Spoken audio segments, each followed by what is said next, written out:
នៅក្នុងថ្ងៃមុនយើងបានស្គាល់រួចមកហើយពីប្រាសាទស្រីគ្រប់លក្ខណ៍នៅក្នុងថ្ងៃនេះយើងនឹងទៅស្គាល់ប្រាសាទទី2ជាបន្តទៀតគឺប្រាសាទរកាជន្លឹងដែលជាប្រាសាទចុងក្រោយដែលមាននៅក្នុងខេត្តកណ្ដាលប្រាសាទរកាជន្លឹងនេះប្រហែលជាមានបងប្អូនមិនច្រើនប៉ុន្មានទេដែលបានស្គាល់នៅក្នុងថ្ងៃនេះយើងនឹងទៅស្គាល់ពីប្រាសាទមួយនេះទាំងអស់គ្នាថាតើមានទីតាំងនៅទីណាហើយមានលក្ខណៈបែបណាខ្លះប្រាសាទរកាជន្លឹងមានទីតាំងនៅភូមិជន្លឹងឃុំរកាជន្លឹងស្រុកខ្សាច់កណ្ដាលខេត្តកណ្ដាលប្រាសាទនេះសាងសង់ឡើងនៅលើខឿនព្រះវិហារក្នុងវត្តរកាជន្លឹងតាមប្រភពគេហទំព័រដែលខ្ញុំបានស្រាវជ្រាវបានពិពណ៌នាថាប្រាសាទនេះមានប្រាង្គចំនួន3មានប្លង់រាងជាការ៉េបែរមុខទៅទិសខាងកើតនិងឈរជាជួរត្រង់តាមអ័ក្សជើងត្បូងជាក់ស្ដែងប្រាង្គរបស់ប្រាសាទនេះមានចំនួន2គឺប្រាង្គខាងត្បូងនិងប្រាង្គកណ្ដាលដែលប្រាង្គទាំងពីរនេះសង់ឡើងពីថ្មបាយក្រៀមនិងថ្មភក់ពណ៌ប្រផេះ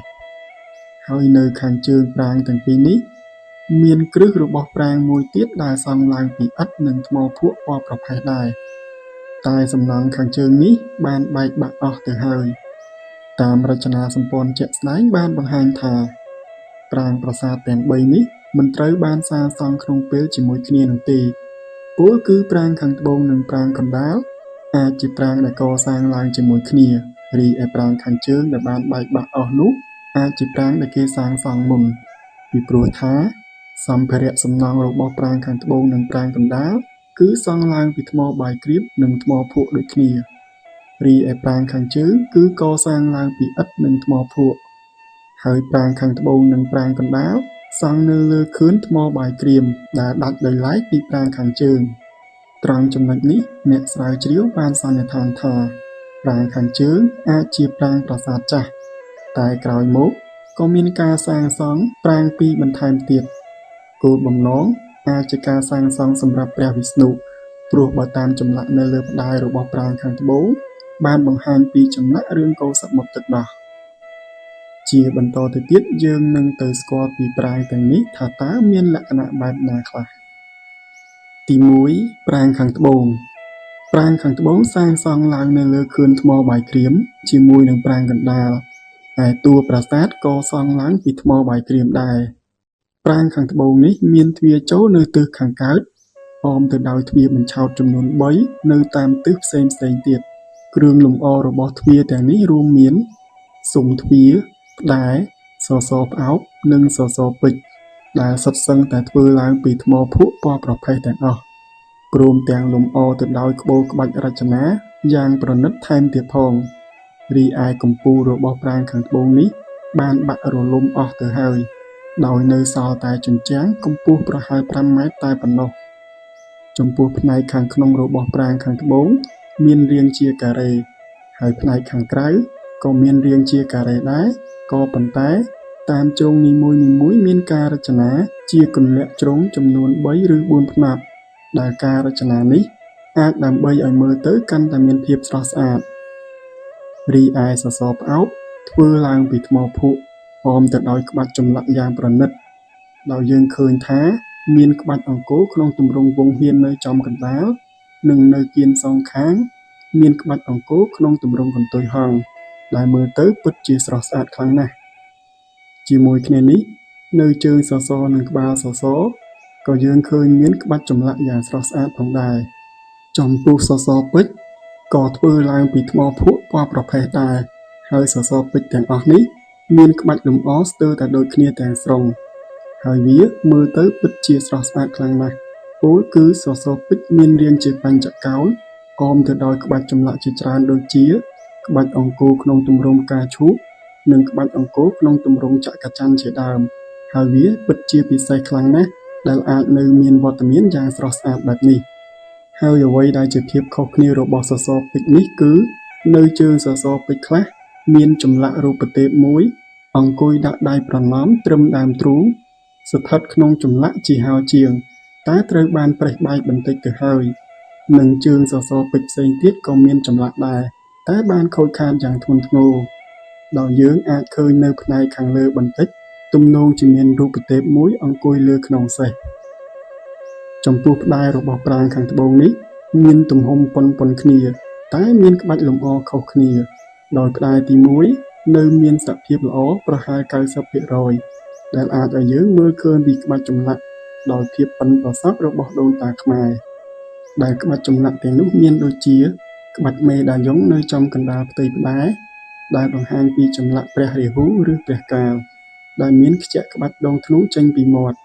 ព្រះកាលនេះមានដៃពីរចាប់កាន់គល់ក្បាច់ដងធ្នូដែលអមទៅដោយក្បាច់អង្គរក្នុងទម្រង់វង្សហៀននៅផ្នែកខាងក្រោមនៃដងធ្នូនិងក្បាច់អង្គរក្នុងទម្រង់កន្ទុយហង្សរាងកោងខាងចុងនៅផ្នែកខាងលើនៃដងធ្នូហើយនៅខាងលើព្រះកាលនេះយើងក៏ឃើញមានរូបទេពមួយអង្គុយលើជើងទម្រដែលអមសងខាងមានក្បាច់សសរនិងមានហោជាងនៅពីលើថែមទៀតផងចំពោះគែមខាងលើរបស់ផ្តែរយើងឃើញមានចម្លាក់ជារូបសត្វដែលសត្វនោះមើលទៅទំនងជាសត្វហង្សចំពោះផ្តែរទី2នៅមានសភាពប្រមាណ 40% ដែលយើងមើលទៅផ្នែកកណ្ដាលរបស់ផ្តែរបានសឹករិចរិលអស់ទៅហើយជាហេតុមិនអាចឲ្យយើងបានដឹងថាមានចម្លាក់ជារូបអ្វីនោះទេតែបើមើលទៅលើផ្នែកដែលនៅសល់យើងឃើញមានក្បាច់អង្គរក្នុងទម្រង់វង្សហៀននៅផ្នែកខាងក្រោមនិងក្បាច់អង្គរក្នុងទម្រង់កន្ទុយហង្សនៅផ្នែកខាងលើរីឯផ្តែរមួយវិញទៀតនៅមានសភាពល្អស្ទើរតែ 100% ដែលផ្តែរនេះបានបង្ហាញពីចម្លាក់ក្នុងរឿងកូរសមុទ្រទឹកដោះពាសពេញផ្ទៃផ្តែរតែម្ដងនៅចំកណ្ដាលផ្នែកខាងក្រោមមានចម្លាក់ជារូបសត្វអណ្ដើកហើយខាងលើសត្វអណ្ដើកនេះមានក្បាច់សន្លឹកត្រួតពីលើគ្នាដែលប្រហែលជាការតំណាងឲ្យភ្នំមណ្ឌលចំណែកខាងក្រោយសត្វអណ្ដើកយើងឃើញមានចម្លាក់សត្វសេះមួយនិងនៅក្បាលអណ្ដើកក៏ឃើញមានរូបទេពស្រីមួយផងដែររីឯផ្នែកខាងលើនៃខ្នងអណ្ដើកគឺជាត្រកួតនៃខ្លួនពស់វសុគីហើយនៅខាងលើពស់នេះមានរូបទេពស្រីតូចមួយទំនងជាកាន់ថូដែលថូនេះប្រហែលសម្រាប់ដាក់ទឹកអម្រឹតនិងនៅខាងលើរូបទេពស្រីនេះមានរូបទេពមួយអង្គុយបញ្ឈរជង្គង់ដោយដៃម្ខាងដាក់លើជង្គង់និងដៃម្ខាងទៀតដាក់នៅលើភ្លៅដោយរូបទេពនេះអង្គុយក្នុងចម្លាក់ជារង្វង់មូលគឺអាចជាព្រះសូរ្យរីឯពស់វសុគីគឺមានក្បាល3ស្ថិតនៅផ្នែកខាងចុងនៃផ្តែរហើយទាញដោយពពួកអសុរៈចំនួន4និងអសុរៈតូចមួយទៀតនៅផ្នែកខាងក្រោមក្បាលពស់ចំណែកឯពួកសុរៈកាន់ដងខ្លួនរហូតដល់កន្ទុយក៏មានចំនួន4ផងដែរនិងមានសុរៈតូចមួយទៀតនៅខាងក្រោមកន្ទុយពស់ហើយនៅចន្លោះរវាងសុរៈនិងអសុរៈនីមួយៗគឺមានក្បាច់ផ្កាឈូករាជនិងក្បាច់ផ្កាឈូកក្រពុំរីឯផ្នែកខាងក្រោមក្បែរជើងសុរៈនិងអសុរៈគឺមានក្បាច់ចម្លាក់ជាសត្វត្រីចំពោះទ្វារទាំង4របស់ប្រាង្គខាងត្បូងនេះសុទ្ធតែសង់ឡើងពីថ្មភក់ពណ៌ប្រផេះដែលទ្វារបញ្ឆោតគឺជាទ្វារបិទជិតគុំឡើងដោយថ្មភក់3ទៅ4ផ្ទាំងជាប់គ្នាអមទៅដោយក្បាច់ជាល្បាក់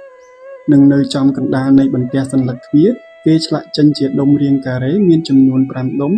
តែនៅទ្វារបញ្ឆោតខ្លះត្រូវបានរបេះស្ទើរតែអស់ទៅហើយដោយសល់តែស្លាកស្នាមតែប៉ុណ្ណោះហើយអ្វីដែលគួរឲ្យសោកស្ដាយមួយទៀតនោះគឺផ្នែកកំពូលរបស់ប្រាសាទត្រូវបានបែកបាក់អស់ទៅហើយដោយពុំដឹងថាមានសន្តានបែបណានិងមានក្បាច់ចម្លាក់អ្វីខ្លះនោះទេចូលដល់ទី2ប្រាង្គកណ្ដាលមានទ្រង់ទ្រាយដូចទៅនឹងប្រាង្គខាងត្បូងដែរតែមានទំហំតូចជាងប្រាង្គខាងត្បូងបន្តិចមួយវិញទៀតប្រាង្គកណ្ដាលសប្តាហ៍ថ្ងៃក៏បានបែកបាក់កំពូលអស់ទៅហើយដែរដោយនៅសល់តែត្រឹមជញ្ជាំងដែលមានកម្ពស់ប្រហាក់ប្រហែលទៅនឹងប្រាង្គខាងត្បូងដែរចំពោះរចនាសម្ព័ន្ធរបស់វាគឺសុទ្ធសឹងតែធ្វើឡើងពីថ្មបាយក្រៀមទាំងអស់លើកលែងតែស៊ុមទ្វារសសរពេជ្រនិងផ្តែររបស់ទ្វារតែប៉ុណ្ណោះដែលត្រូវបានធ្វើឡើងពីថ្មភក់ពណ៌ប្រផេះឯសសរពេជ្ររបស់ប្រាង្គកណ្ដាលនេះមានរូបរាងនិងក្បាច់ចម្លាក់ដូចគ្នាទាំងស្រុងជាមួយនឹងសសរពេជ្ររបស់ប្រាង្គខាងត្បូងតែខុសគ្នាត្រង់មានទំហំតូចជាងប្រាង្គខាងត្បូងបន្តិចចំណែកឯផ្តែរនៅមានស្ថានភាពល្អនៅឡើយដែលអាចនិយាយបានថានៅល្អប្រហែល 90% ហើយមានក្បាច់ចម្លាក់ដូចទៅនឹងផ្តែរនៅប្រាង្គខាងត្បូងតែខុសគ្នាបន្តិចត្រង់ផ្នែកខាងលើព្រះកាលនិងគែមខាងលើរបស់ផ្តែរពោលគឺផ្តែរនេះមានរូបសត្វមួយឈរពីលើជើងទម្រហើយមានរូបទេពមួយគង់នៅពីលើវាផងដែរហើយសត្វនោះមើលទៅទំនងជាសត្វដំរីនិងមួយផ្នែកទៀតគឺត្រង់គែមខាងលើនៃផ្តែរនេះពុំមានក្បាច់ចម្លាក់ជាសត្វអ្វីនោះទេ គឺមានតែក្បាច់អង្គរក្នុងទម្រង់កន្ទុយហង្សតែប៉ុណ្ណោះហើយចំពោះទ្វារបញ្ឆោត3ផ្សេងទៀតគឺធ្វើឡើងពីថ្មបាយក្រៀម